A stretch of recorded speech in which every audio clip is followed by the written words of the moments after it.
Estamos de regreso aquí en nuestro programa Historias de San Luis. Estamos platicando, conversando con el doctor Ramón Moreno Carlos.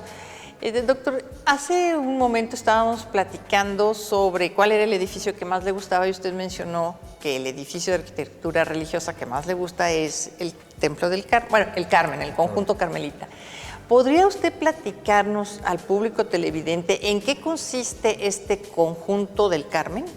Sí, bueno, el conjunto Carmen es lo que hoy conocemos como el templo. Esa es una parte, la parte principal de dedicación religiosa, pero tiene dos accesorias que convergían en un conjunto mayor, que es hoy lo que es el Museo Virreinal, y una universidad o un espacio que fue una universidad, me parece que ya no lo va a hacer.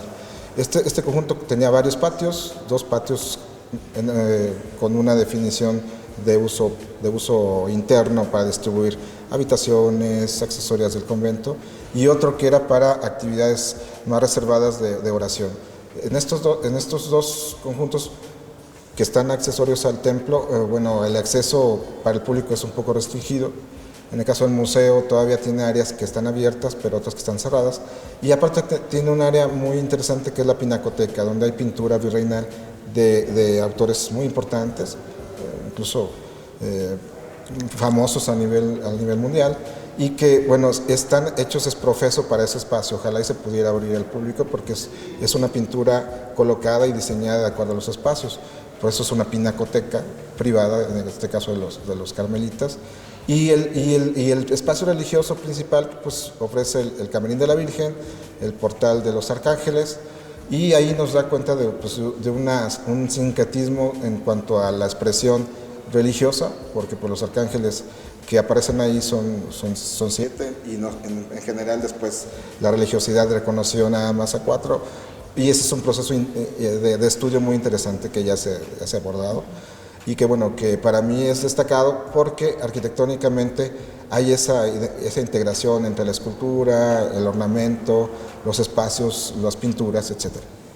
Oiga, ¿y la Orden Religiosa del Carmen conserva algún espacio dentro de este conjunto? Sí, la parte de la sacristía, una casa cural que está en la parte posterior a lo que sería el muro testero, y algunas secciones de lo que hoy es el Museo del Virreinato todavía están cedidas a los religiosos. Dentro de esto es una capilla que al parecer hay un proyecto para que se musealice. Es una capilla de oración de los carmelitas privada que está íntegra la capilla y que bueno, sería interesante conocerla en su momento. Muy bien. Oiga, arquitecto, otra de las áreas que usted conoce muy bien es el asunto de los pueblos mágicos en el estado de San Luis Potosí. ¿Qué nos puede platicar sobre estos pueblos mágicos aquí al público televidente? Sí, bueno, el instituto trabaja en colaboración con Secretaría de Turismo.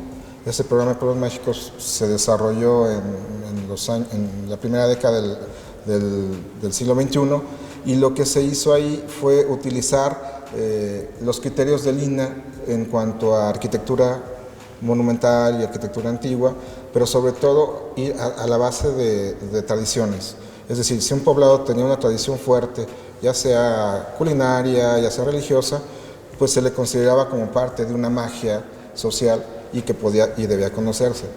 Y si esa magia social y cultural estaba asociada a un espacio conservado o que tuviera alguna arquitectura importante, pues encontraba esa facilidad para hacer un expediente y lograr una determinación que le calificaba como un pueblo mágico. En San Luis Potosí tenemos 3 pueblos mágicos: Real de 14, que fue el primero, y de los primeros a nivel nacional, Xilitla y recientemente Aquismón. Si uno ve los 3 poblados, tiene características diferentes. Real de 14 pues es históricamente un pueblo minero, Xilitla tiene una asociación ahí cultural, mística, artística, la parte de la escultura surrealista, y el convento se aprovechó esos 2 elementos para asociarlos en una tradición. Y en el caso de Aquismón pues es más el tema natural, el patrimonio natural que hay, y los paisajes, el sótano de las golondrinas, etcétera, asociados a un entorno todavía o ya más bien muy modificado en cuanto a paisaje urbano, pero que se ha tratado de ir reconstruyendo. Bien. Oiga, arquitecto, ¿y qué hay con Cerro de San Pedro? Cerro de San Pedro, bueno, el INAH tiene una catalogación en Cerro de San Pedro como una zona en proceso de declaración de zona de monumentos. Una zona de monumentos es un lugar, un conjunto urbano que tiene una densidad alta de monumentos históricos conservados. Así lo determina el instituto y genera perímetros de protección de acuerdo a esa densidad. En el caso de Real 14, de Cerro de San Pedro y de otros poblados mineros, pues en general es el poblado, ya no hay una zona determinada, sino el pueblo completo tiene esos elementos arquitectónicos para denominarse como una zona de monumentos. Y si bien, bueno, ha habido mucha polémica y durante años pasados el tema de la minería, lo cierto es que el poblado de Cerro en su conjunto se conservó, el entorno del paisaje natural sí se alteró y esa relación pues está alterada, pero una forma de conservar también es pues ir hacia adelante, ¿no? En el caso de no podemos regresar y reconstruir el cerro que se socavó, pero sí podemos conservar el entorno urbano que todavía tiene el Cerro de San Pedro. A pesar de que es un lugar habitado con muy pocas personas. Sí, de hecho, una de las cosas que nosotros en el instituto tratamos ahora de hacer es una conservación proactiva, es decir, promover que estos lugares que están en abandono, pues de alguna manera se diseñen o planeen acciones, proyectos que revitalicen esos sitios. No necesariamente es el turismo, no necesariamente es el comercio, lo ideal es la habitabilidad y los vecinos, pero de momento si el detonante puede ser turístico o económico, pues va adelante para que se repoble. Bueno, y los habitantes de estos espacios que se denominan pueblos mágicos, ¿cómo reciben la denominación de pueblo mágico? O sea, ¿cuál ha sido la reacción de las gentes que viven en Alaquines, en Real de 14 y en Xilitla a esta denominación? Pues lo generalmente es bien recibida, sobre todo por el sector económico. En el caso de San Luis Potosí, desconozco a profundidad otros lugares, pero en el caso de Real de 14 o Xilitla, lo que hay es que el poblador actual tiene una actividad económica relacionada con los visitantes, con el turismo. Entonces, esta etiqueta de pueblo mágico les viene muy bien porque lo ubica en una difusión nacional e internacional y llegan más visitantes.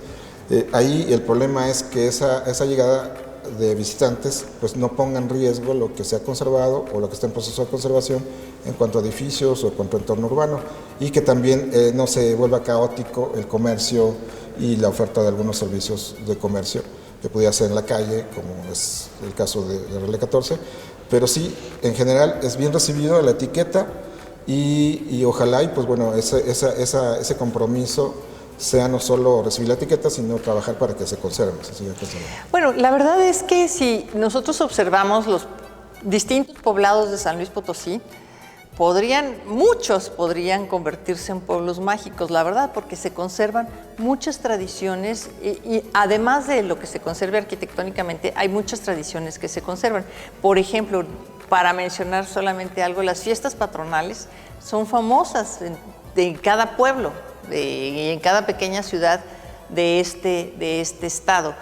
Estas fiestas patronales entran dentro del esquema de conservación, me lo puedo imaginar. Sí, claro. Sí. Entonces, pues en realidad podríamos tener cientos de pueblos mágicos en el estado de San Luis Potosí. ¿Qué otra cuestión podríamos destacar sobre pueblos mágicos, arquitecto? Pues más bien ahí sería un poco un pendiente que es el que socialmente se integre más a la comunidad y que no sea solo la actividad artística o cultural la que atraiga, sino que se ponga más énfasis en el servicio y en la gastronomía. Por ejemplo, de muchos de estos pueblos hay una gastronomía que todavía está ahí abandonada y cuando se genera infraestructura, pues se pone infraestructura de comida internacional o extranjera y no de la regional. Quizá potenciaría esa identidad, que se recuperaran no solo esas tradiciones religiosas, sino la comida tradicional, por ejemplo.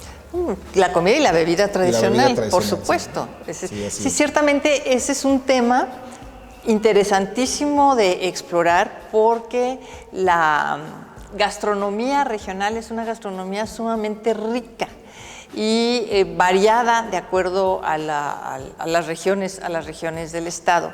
Esto, como patrimonio, considero que es sumamente lúdico. ¿Lúdico en qué sentido? Lúdico quiere decir que permite jugar con él, ¿no?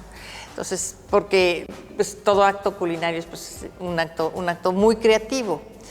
Y tenemos distintas guisos o platillos que son regionales. No hace mucho, los hoteles Misión hicieron un libro sobre gastronomía potosina, que es un libro que está, además de que muy bien ilustrado, está muy bien hecho y está hecho de manera muy coloquial, de forma que uno a la hora que lo lee hasta, o sea, está hecho de manera muy agradable y lo puede vamos, consultar y disfrutar muchísimo. Dentro de este patrimonio culinario para usted, doctor Moreno Carlos, ¿qué es lo que más le ha llamado la atención? Pues bueno, a nosotros nos ha tocado visitar casi prácticamente todo el estado y encontrar las cocinas antiguas de las haciendas. Ahí hay haciendas que ya funcionan como para el público, ya hay un acceso al público, no solo las mezcaleras, sino en general las haciendas agrícolas.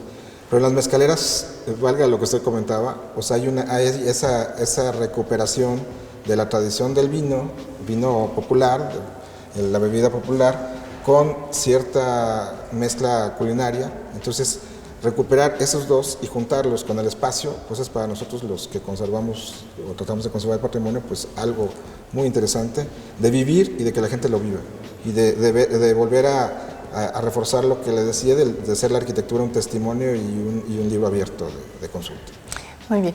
Oiga, y de las antiguas haciendas mezcaleras que había, ¿cuáles continúan con la fábrica de mezcal?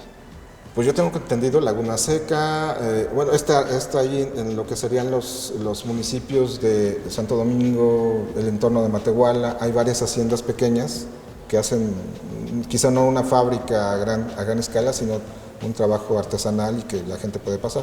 Yo recuerdo la hacienda de Laguna Seca, que es muy interesante porque sí la gente la puede conocer, puede ver el proceso de fabricación y pues tomarse un mezcal ahí. Muy bien. Agradecemos mucho su participación, doctor Moreno Carlos. Ha sido un goce platicar con usted sobre nuestro patrimonio, sobre nuestros monumentos históricos, sobre nuestros pueblos mágicos. Y para el público televidente también ha sido muy importante escucharlo a usted y escuchar a la doctora Tesch. Agradecemos a todos ustedes su presencia y nos despedimos hasta el próximo programa, pero no olviden que si tienen algún comentario, sugerencia o pregunta, comunicarse con nosotros a través de nuestras redes sociales que aparecen en pantalla.